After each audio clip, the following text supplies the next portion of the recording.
जय श्री कृष्णा प्रिय दर्शक बंधु, एक बार पुनः स्वागत है आप सभी मित्रों का आपके अपने चैनल दर्पण ज्ञान गागर यूट्यूब चैनल में। प्रिय सज्जनों, आज की कहानी में हम जानेंगे कि उन ऋषि ने स्त्रियों को गर्भवती होने का श्राप क्यों दिया और कौन थी वो स्त्री जो उनके श्राप से गर्भवती हो गई थी। जी हाँ प्रिय सज्जनों, आज की हमारी ये कथा आपको वाल्मीकि रामायण के उत्तरकांड में मिलेगी, जिसमें स्वयं भगवान श्री राम महर्षि अगस्त्य से पूछते हुए कहते हैं और महर्षि अगस्त्य श्री रामचंद्र जी के लिए कथा सुनाते हैं। तो आइए जानते हैं उन ऋषि के बारे में जिन्होंने स्त्रियों को गर्भवती होने का श्राप दिया था। इससे पहले प्रिय सज्जनों, यदि आप हमारे चैनल पर पहली बार दर्शक मेहमान बनकर आए हैं तो कृपया हमारे चैनल को सब्सक्राइब कर लें, क्योंकि आपका एक सब्सक्राइब हमारे लिए बहुत ही महत्वपूर्ण है और हमारी उन्नति में 4 चांद लगा सकता है। वीडियो को लाइक करके बेल आइकन प्रेस कर लें ताकि हर आने वाली वीडियो की नोटिफिकेशन सबसे पहले आपको प्राप्त हो सके और प्रिय सज्जनों आप उसका लाभ उठा सकें। तो बने रहें बिना स्किप किए हमारी वीडियो की समाप्ति तक। आइए प्रिय सज्जनों देखते हैं इस प्यारी सी कथा की ओर। प्रिय सज्जनों, सतयुग की बात है। प्रजापति ब्रह्मा के एक पुलस्त नाम के पुत्र हुए। वो ब्रह्म ऋषि थे।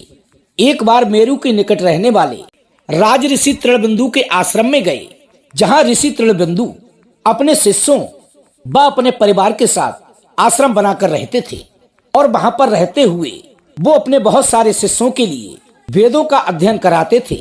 वहीं पर रहकर ऋषि पुलस्त भी वेदों का अध्ययन व तपस्या करने लगे, लेकिन वहां पर शिष्यों की संख्या अधिक होने के कारण उन्होंने ऋषि तृणबिंदु से कहा कि हे ऋषिवर, मैं आपके आश्रम में रहकर ठीक से वेदों का अध्ययन व तपस्या नहीं कर पाता हूँ, इसलिए मैं आपके आश्रम के बराबर में ही एक तपोवन है उसमें जाकर तपस्या करता हूँ। और वे तपोवन में जाकर तपस्या करने लगे। लेकिन प्रिय सज्जनों, ऋषियों, नागों और राज ऋषियों की कन्याएं तथा अप्सराएं प्रायः क्रीड़ा करती हुई उनके आश्रम की ओर आने जाने लगी, जिससे ऋषि पुलस्त के तप में विघ्न उत्पन्न होने लगा। एक दिन तो प्रिय सज्जनों हद ही हो गई, जब ऋषि तृणबिंदु की कन्या अपनी कुछ सखियों के साथ में आंख मिचौली खेलती हुई ऋषि पुलस्त के आश्रम में पहुंच गई और आंखों पर पट्टी बंधे होने के कारण ऋषि तृणबिंदु की कन्या सुचिता ने अपनी सहेली समझकर ऋषि पुलस्त को पकड़ लिया। और जैसे ही उसने अपनी आंखों से पट्टी हटाई तो उसने देखा कि वो उसकी सहेली नहीं है बल्कि ऋषि पुलस्त हैं। ये सब देखकर उसकी आंखें फटी की फटी रह गईं। इस बात से ऋषि पुलस्त बहुत ही क्रोधित हो गए और कहने लगे, यदि आज के अलावा जो भी स्त्री मेरे आश्रम में आएगी तो वो मेरी नजर पड़ते ही गर्भवती हो जाएगी।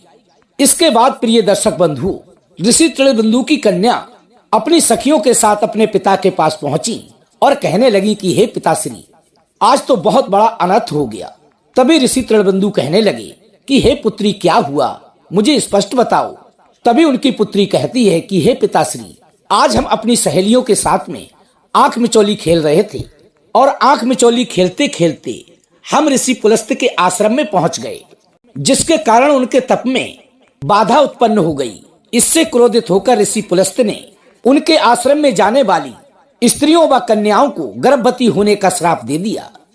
तभी ऋषि तृणबिंदु अपनी पुत्री को समझाते हुए कहते हैं कि कोई बात नहीं पुत्री, यदि ऋषि पुलस्त ने ये श्राप दिया है तो तुम उनके आश्रम में जाना ही मत। लेकिन प्रिय सज्जनों, होनी को तो कुछ और ही मंजूर था, विधाता की तो कुछ और ही मर्जी थी। एक दिन ऋषि तृणबिंदु की पुत्री सुचिता जल भरने के लिए सरोवर में जाती हैं। तभी एक बड़े बड़े सींगों वाली गाय उसको मारने को दौड़ने लगती है और ऋषि तृणबिंदु की कन्या सुचिता अपने प्राणों की रक्षा करते हुए उसके डर से भागने लगती है।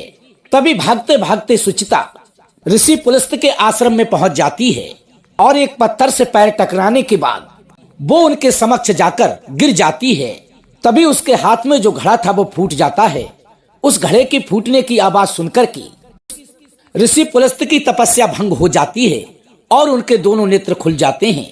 तो वे अपने सामने देखते हैं ऋषि तृणबिंदु की कन्या सुचिता उनके समक्ष पड़ी है और वो तो इस बात का पहले ही श्राप दे चुके थे कि जो भी स्त्री उनके तपोवन में आएगी अर्थात उनकी दृष्टि पड़ते ही वो गर्भवती हो जाएगी। अब क्या था प्रिय दर्शकों, श्राप तो फलित होना ही था। तभी ऋषि तृणबिंदु की कन्या उस श्राप के बारे में सोचकर थर थर कांपने लगी और भागती हुई अपने पिता तृणबिंदु के पास पहुंची और कहने लगी कि हे पिताश्री, आज मुझसे बहुत बड़ी भूल हो गई। तभी ऋषि तृणबिंदु पूछते हैं कि हे पुत्री, क्या हुआ, कौन सी भूल की तुम बात कर रही हो। तभी वो ऋषि कन्या सुचिता कहती है कि हे पिताश्री, आज जब मैं जल भरने के लिए सरोवर पर गई थी तो ना जाने कहां से एक बड़े बड़े सींगों वाली गाय आ गई और वो मुझे मारने को दौड़ी। तो मैं अपने प्राणों की रक्षा करने के लिए ऋषि पुलस्त के सापित उसी तपोवन में पहुंच गई, जहां आने पर उन्होंने स्त्रियों को गर्भवती होने का श्राप दिया था। इस कारण से मैं बहुत बड़ी चिंतित हूँ। अब आप ही बताइए पिताश्री, मैं क्या करूं। तभी प्रिय सज्जनों, ऋषि तृणबिंदु अपनी पुत्री सुचिता को लेकर के ऋषि पुलस्त के पास जाते हैं और उनसे हाथ जोड़ करके विनती करते हैं कि हे महर्षि, मेरी पुत्री भूलवश आपके आश्रम में आ गई। ये अपराध उसने जानबूझकर नहीं किया है।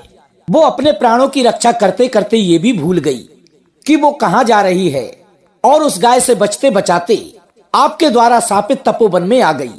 इसके कारण मेरी पुत्री गर्भवती हो गई है। अब आप ही बताइए ऋषिवर, यदि एक कुंवारी कन्या गर्भवती हो जाती है तो उसको ये समाज कितनी नीच दृष्टि से देखता है, वो इस संसार में कैसे जीवित रह पाएगी। अर्थात अब आप ही बताइए, एक कुंवारी कन्या गर्भवती होकर के इस संसार को कैसे मुख दिखाएगी। इसलिए हे ऋषिवर, आपके श्राप के द्वारा मेरी पुत्री गर्भवती हुई है। ये श्राप भी आपका दिया हुआ है और आपके इस श्राप के कारण मेरी पुत्री गर्भवती हुई है। तो अब आप मेरी पुत्री को पत्नी रूप में स्वीकार कर लें, तभी मेरी पुत्री के माथे से ये कलंक का टीका मिट पाएगा, अन्यथा ये तो जीते जी मर जाएगी। इसलिए हे ऋषिवर, आप मेरी पुत्री को स्वयं प्राप्त हुई भिक्षा के रूप में स्वीकार करें। ऋषि तृणबिंदु के इस प्रकार आग्रह करने पर मेरी ये पुत्री आपकी सदैव ही सेवा करेगी और आपका वंश बढ़ाने में सहायक सिद्ध होगी। प्रिय सज्जनों, ऋषि तृणबिंदु की इस प्रकार विनती सुनने के बाद ऋषि पुलस्त ने उनकी पुत्री के लिए पत्नी रूप में स्वीकार कर लिया और वो ऋषि कन्या प्रतिदिन अपने पति की सेवा करते हुए वहीं रहने लगी। उसके शील और सदाचार से संतुष्ट होकर पुलस्त जी ने एक बार उनसे कहा कि हे प्रिय, तुम्हारे गर्भ से मेरे समान पुत्र उत्पन्न होगा। मैं यहाँ पर रहकर वेदों का अध्ययन व तपस्या कर रहा था, उसी समय तुमने आकर के मेरी तपस्या को भंग किया था। इसलिए तुम्हारा पुत्र विश्वकर्मा या श्रवण के नाम से जाना जाएगा। उचित समय आने पर उस ऋषि कन्या ने एक पुत्र को जन्म दिया जो विश्वकर्मा नाम से विख्यात हुआ। थोड़े ही समय के पश्चात विश्वकर्मा अपने पिता की तरह तपस्या में लग गए। उनके अच्छे आचरण को देखकर महामुनि भरद्वाज ने अपनी कन्या का विवाह उनके साथ कर दिया। अब वे दोनों सुखपूर्वक अपना जीवन व्यतीत करने लगे। कालांतर में उनके एक पुत्र उत्पन्न हुआ, जिनके जन्म की सूचना पाकर पितामह पुलस्त बहुत ही प्रसन्न हुए। देव ऋषियों से मिलकर उनका नामकरण संस्कार किया गया। विश्वकर्मा का ये पुत्र श्रवण नाम से प्रसिद्ध होगा। इस बालक में संसार का कल्याण करने की शक्ति है, इसलिए यह आगे चलकर देवताओं का धनाध्यक्ष होगा। आश्रम में रहने के कारण कुमार श्रवण के मन में धर्म का आचरण करने का विचार उत्पन्न हुआ। अब वन में जाकर वो कठोर तपस्या करने लगे। उनकी तपस्या से प्रसन्न होकर ब्रह्मा जी, इंद्र आदि देवताओं को उनके आश्रम में आना पड़ा और आने के बाद उनसे कहने लगे कि हे वत्स, हम तुम्हारी तपस्या से बहुत ही प्रसन्न हैं। तुम हमसे जो चाहो वो वर मांग सकते हो। ये बात सुनने के बाद श्रवण ने कहा कि हे भगवान, मेरा विचार लोक की रक्षा करने का है, अतः मैं लोकपाल होना चाहता हूँ। श्रवण की बात सुनकर के ब्रह्मा जी के चित्त को और भी संतुष्टि प्राप्त हुई। तभी उन्होंने प्रसन्नता पूर्वक कहा कि हे वत्स, यम, इंद्र और वरुण के बाद मैं समय से चौथे लोकपाल की सृष्टि करना चाह रहा था। अब से तुम उनके साथ चौथे लोकपाल कहलाओगे। सूर्य के समान तेजस्वी इस पुष्पक विमान को ग्रहण करो और देवताओं के समान बन जाओ। ऐसा कहकर ब्रह्मा जी देवताओं के साथ अपने लोक को चले गए। तो ऐसे थे प्रिय सज्जनों हमारे प्राचीन ऋषि मुनि, जिनकी वाणी में सत्यता होती थी। यदि वे किसी बात को अपनी वाणी से कह देते थे तो उसको टालना देवताओं के भी बस की बात नहीं थी। तो कैसी लगी प्रिय सज्जनों आज की हमारी ये कहानी? यदि अच्छी लगी हो तो वीडियो को लाइक करके चैनल को सब्सक्राइब कर लेना। हो सके तो अपने सगे संबंधियों और मित्रों तक वीडियो को शेयर अवश्य करना। प्रिय सज्जनों, हम कल फिर मिलेंगे इसी प्रकार की ज्ञानवर्धक चर्चा के साथ। इसी के साथ प्रिय दोस्तों, राधे राधे, जय श्री कृष्णा।